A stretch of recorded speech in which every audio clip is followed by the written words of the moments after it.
Целевая аудитория дегеніміз не? Целевая аудитория дегеніміз ол бір топты адамдар, яғни бір мақсатқа ұмтылатын, қызығушылықтары бірдей, жалпылама белгілері бірдей құрастырылған бір объединенный дейді ғой, сондай бір топ адамдардың тобы. Целевая аудиторияға көп адамдар жатады әрине. Олардың өздерінің, әр целевой аудиторияның өзінің бір характеристикасы бар, бір топтардың. Мысалы, мынандай топ адамдар бар, мысалға келтірсек, ол 25 жастан 35 жасқа дейін жұмыс жасамайтын, үйде отырған декреттегі әйелдер мысалға. Ол бір топты адамдар. Немесе тек қана блондинкалар десе болады, блондинкалар яғни. Немесе сол 25-35 жас аралығында тек қана жұмыс істейтін әйелдер, немесе тек қана студенттер, немесе уже 40-тан асқан әйелдер деген сияқты. Бұл сондай бір топтар, егер анығына қарасақ. Немесе мынандай да характеристика болуы мүмкін ол топқа, ол целевой аудиторияға. Спортқа қызығатын, фитнесқа қызығатын әйелдер, мысалы оларға фитнес парақшалар қызық болады. Ал оған қарама-қарсы топ мүлдем фитнесқа қызықпайтын, керісінше бір модаға, сәнге, немесе тамаққа, әдемі жаңағы рецепттерге, фуд-блогерларға ғана қызығатын топ әйелдер бар.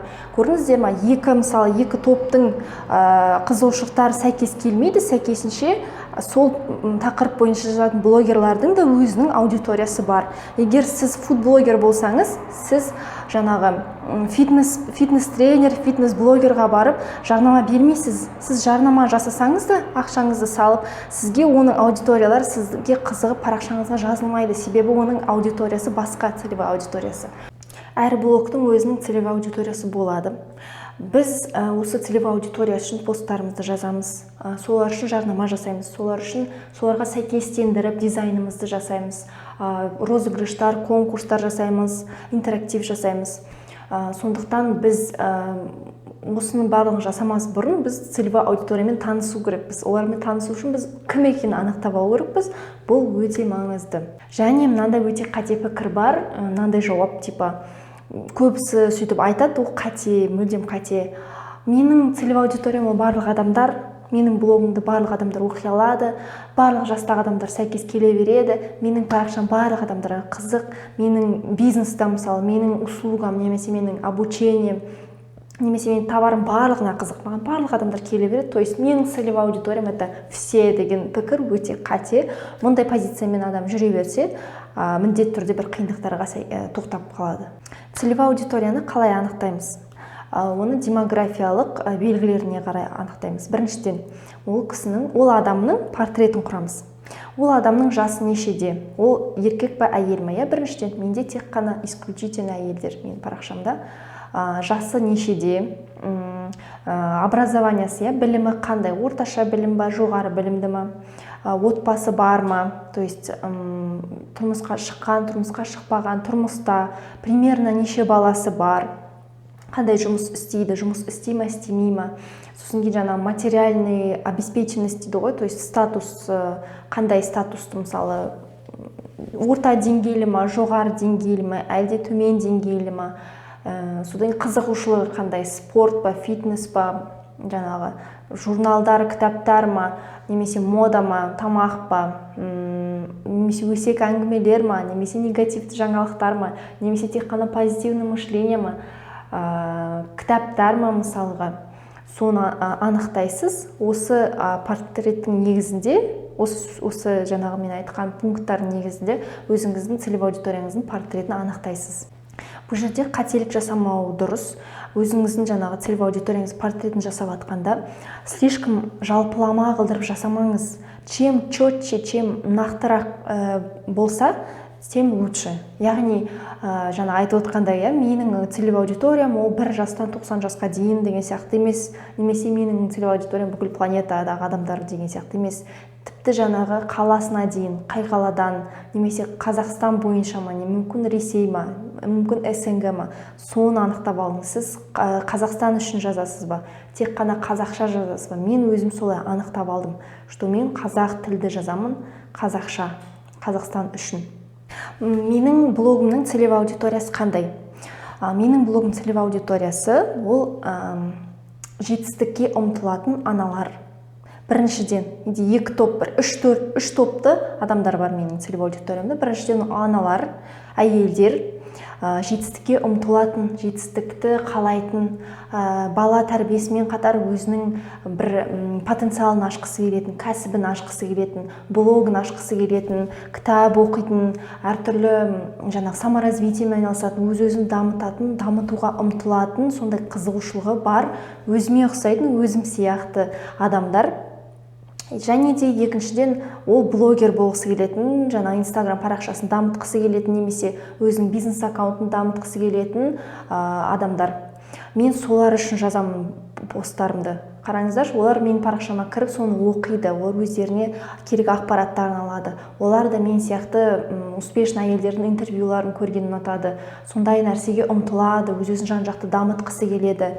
Тек қана үйде отырып қана емес, мысалы менде ауылда тұратын, мысалы көп бала туып, ата-енесіне служить ететін, күйеуіне служить ететін әйелдер маған кішкене келіңкіремейді бұл портрет, себебі мен ол кісілермен еш нәрсемен бөлісе алмаймын, себебі мен ауылда тұрмаймын, және менің ата-енем жоқ, мысалға мен ол тақырыпта еш нәрсе айта алмаймын, мысалы енемен қарым-қатынас деген сияқты. Көрдіңіз, ол кісілерге мен парақшамда скорее всего қызық болмайды. Егер олар бизнес аккаунтын дамытқысы келмесе, егер олар кәсіп ашқысы келмесе, олар блогер болғысы келмесе, олар менің целевой аудиториям емес.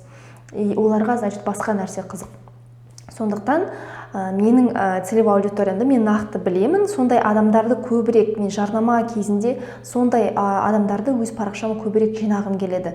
Мысалы, менің подписчиктарым арасында гифтан келген адамдар өте көп. Олар ол жерде целевой аудитория аралас, менікі еместер де бар. Сол себептен де, көрдіңіздер ме, мысалы, осы жерде енді ғана түсініп отқан боларсыздар. Сол себептен де олар, егер менің парақшам қызық болмаса, олар оқымайды, лайк баспайды, комментарий жазбайды, өтіп кете береді де, и мүлде менің посттарым олардың ленталарында шықпауы мүмкін инстаграмның алгоритмі бойынша. Ал мені нағыз лайк басып, әр постын тастамай оқитын, өзіне сақтап алатын және комментарий жазатын, стористарымды көретін, ол менің целевой аудиторияларым. Сондықтан сіз де солай жинауыңыз керек, сонда ғана сіз жетістікке жетесіз. Сіз жарнама жасағанда басқа сол блогердің қарау керек, сіздің целевой аудиторияңызға сәйкес келе ме, және қаншалықты сіздің целевой аудиторияңыз сол адамның подписчиктарының арасында бар. Вот. Хэштегтер. Сіздің жеке бір хэштегтеріңіз тоже сіздің брендіңізді қалыптастырады. Осы жерде білмейтін адамдар үшін бірден түсінік келтіргім келіп тұр. Жалпы хэштег дегеніміз не? Қандай түрлер бар? Хэштег дегеніміз ол ссылкалар инстаграмның өзінің ішінде поисковой запростарға сәйкес келетін. Яғни, егер бір сөздің алдына сіз мынандай арнайы белгі бар ғой, хэштегтің белгіні қойып, одан кейін сөз жазсаңыз, ол көк түспен белгіленеді де хэштег болып сақталады. Мысалға, хэштегтің екі түрі бар: внутренний хэштеги и внешние хэштеги. Внутренний деген сіз өзіңіздің парақшаңызға навигация жасасаңыз болады. Ол сіз қайталанбас хэштегтар, көп адамдар қолдана бермейтін, мүмкін ағылшынша әріптермен, сандармен болуы мүмкін. Мысалы, Диана блог 14 деген сияқты хэштегті әлемде басқа ешкім қолданбауы мүмкін. Мен оны жеке өзім хэштегін етіп алдым, например. Ол внутренний, менің парақшамның ішінде менің посттарым ғана қолданылатын хэштегтар. И внешне, ол кез келген басқа адамдар қолдана беретін частоталары әртүрлі хэштег. Бұл жерде тағы бір үш түрге бөлінеді. Ол высокочастотный, среднечастотный және низкочастотный. Ол деген қалай? Высокочастотный дегеніміз, мысалы, лайки деген сөз. Лайк. Яғни, лайк деген сөзді сіз хэштегті жазсаңыз, қаншама миллион запрос шығады. Яғни, лайк деген хэштегті қаншама миллион адамдар қолданған. Егер сіз ол хэштегті өз парақшаңызға қойсаңыз, сізді адамдар байқамауы мүмкін, иә? Және среднечастотный деген бар. Мысалға, фудблогер, рецепты, борща, орташа, яғни.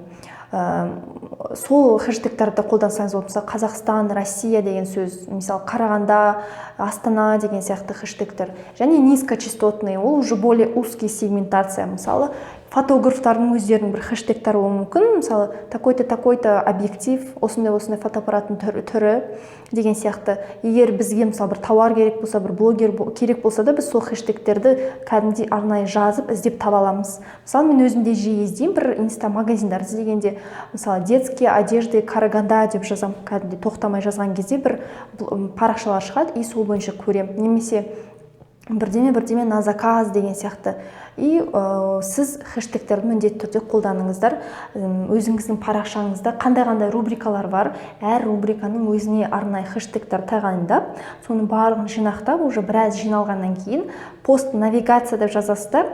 Сіздің парақшаңызда қолданатын барлық хэштегтердің тізімін жазып, мына хэштегте мен осындай тақырып жайлы айтамын, мына хэштегпен осындай посттар жазамын, мына хэштег мына рубрикаға арналған, сіздерге іздеуге, оқуға ыңғайлы болу үшін осылай істеп қойдым, осымен кіріп оқи аласыздар, оқысаңыздар болады, өздеріңе сақталып алыңыздар деп жазып қоясыз жаңағы пост навигацияны.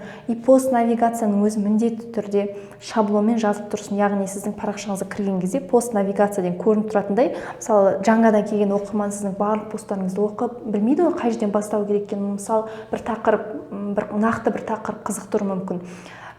Сондықтан ол парақшаңыз кірген кезде о пост навигация, о жақсы болды, осы жерден қарайын, осы бойынша оқиын деуі мүмкін. Және мынандай кеңес, сол пост навигация деген постыңызды сторисқа сақтап қойсаңыз болады, белгілеп, чтобы адам кірген кезде бірден түсінікті болатындай, ол сіздің бірінші сторисіңізде тұрса болады, актуальный да, сохраненный да. Вот, міндетті түрде осыны қолданыңыздар. Өзіңіздің жеке хэштегтеріңізді ойлап тауып отырыңыздар.